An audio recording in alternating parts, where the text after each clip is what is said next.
I know this from when we were working before, and I've heard, you talk about it, and I've seen the video. But a major event happened that you were involved in again, that you can essentially take credit for. So let's go over what happened there. We basically got tasked with going through, got tasked by Siege Soda. They wanted us to go and do a sweep through this village where they had intel saying that there were some IED facilitators and guys that were running IED and weapons facilitators and guys that were running back and forth from Afghanistan and Iran. Guys were coming back and forth, and when they came back, that was essentially the area where all these weapons and IED making materials were being disseminated to Taliban. So we were, tasked with going through, doing a full sweep of this village, searching everything. It was supposed to be like a 2-day op. And we were going to walk in because at that time their EW or their early warning signals were they were good. They knew if we left the wire, they knew we were coming. If they would have little brevity codes. The wolves are coming. The wolves are coming. You can hear on the cell phone chatter. So we said, you know what, fucker, we're gonna walk. So you fucking humped in. Yeah, we fucking humped in. We had. You're talking 2 days. 2 days worth of shit in a ruck, and you think 2 days, I'm gonna just pack some skivvies and socks. Now you need fucking batteries, you need chow, you need enough ammo, or if shit hits the fan, you're not gonna go Winchester. So we're loaded the fuck down. Did you guys have any fucking assets, or was it just no? As far as air or for that mission, we didn't have. There was no QRF. We were out there on our own, dude. We were, I think, 60 miles from the closest base. So we were on our own. There was no QRF. Occasionally we would have ISR, and stuff like that. But for that one, we did not. No shit. Not until the daytime. So nice. We walk in at night. Once we get into the village, we basically hold up in a compound, wait for daylight. Daylight comes. We come out of the compound. Everybody goes to their positions, and we start our sweep. Wasn't even 10 minutes. We started taking fire. At this point, we had 3 elements. All 3 elements were split into different positions. My element, we slipped into a compound, the closest compound that we could find to take cover. And basically, we fought from the compound. They were from all different directions. We cut out murder holes in the walls of this compound. I got up on the roof. For a lot of these houses in Afghanistan, the way that they're constructed, they're essentially mud huts. They're hard, not hard as concrete, but they're big mud huts, and they've got these giant domes on the top, almost like fighting positions. And so that's what I did. I got up on the top of the roof and started engaging targets, and you can see the guys were running back and forth and popping out of doorways of buildings and stuff like that. I was up on the roof. They kind of honed in on my position. You could see like where I was kind of tucked in between these 2 domes.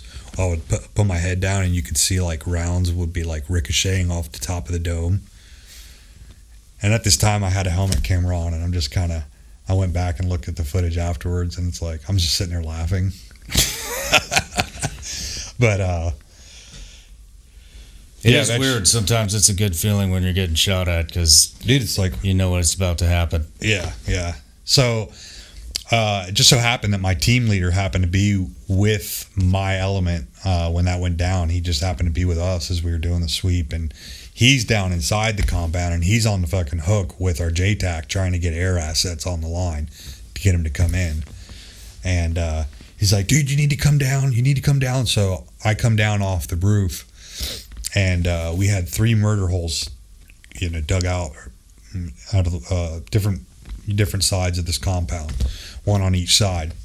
And so So he's like, hey, if you want, go in there with so-and-so and, just man the murder hole, just, see what's going on. So for a while there was a lull in fire. It wasn't really shit going on. It got quiet. It went from just like shit was going off everywhere to just stopped.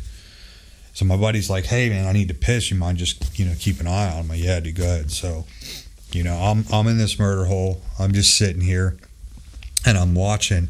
And all of a sudden I see two dudes on a motorcycle hauling ass. They're coming on and they're trying to flank us this way. I don't know if they had another element or something that they were staged that they were trying to get to or what. But I could see when they were hauling ass, they both had man jams and both of them had AKs strapped to their backs, which, dude, we were just in a firefight. Like, you're a military-age male, you're on a motorcycle, and you've got an AK strapped to your back. Like, yeah, fair game. Well, as I'm in this, I'm looking through this murder hole, I didn't catch the guys on this motorcycle until I got about to my right lateral limit, if you will, or to where my field of view was cut off.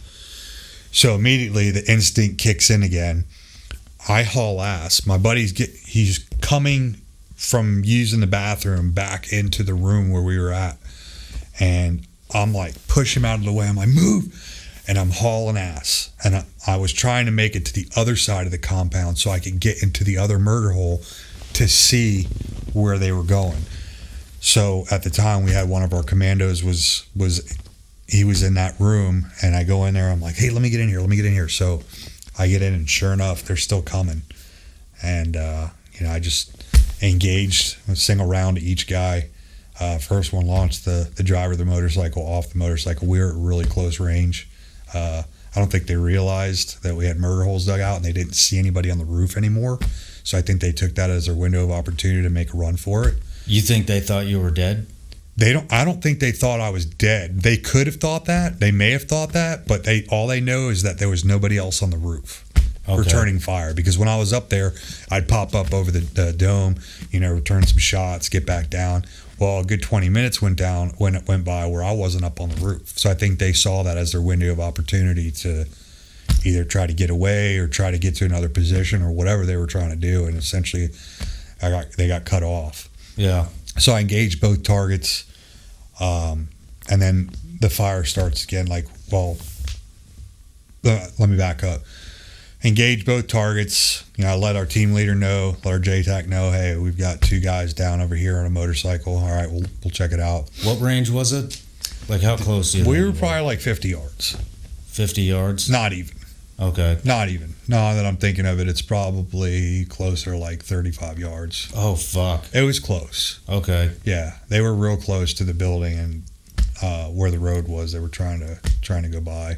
And he flew off the fucking bike? The first guy that I engaged was the driver of the motorcycle because I wanted to stop the motorcycle. So he was the first one I engaged. Literally, that was my first time ever shooting a bad guy in combat with a SCAR heavy. So I know we got a lot of people, you either love or you hate the SCAR. I'm not a huge fan of it, but I'll tell you what it does at close range is pretty impressive. So yeah, it essentially kind of launched this guy off the motorcycle. Before the motorcycle could fall over, the guy in the back tried to stand up as the motorcycle's falling over, and about the same time that his feet hit the ground is when I pulled the trigger on the second shot, and took him out as well. Shit. So you must have hit him from the side then. Yeah, they were coming from the side, so I hit them both from the side. Yeah. Fuck.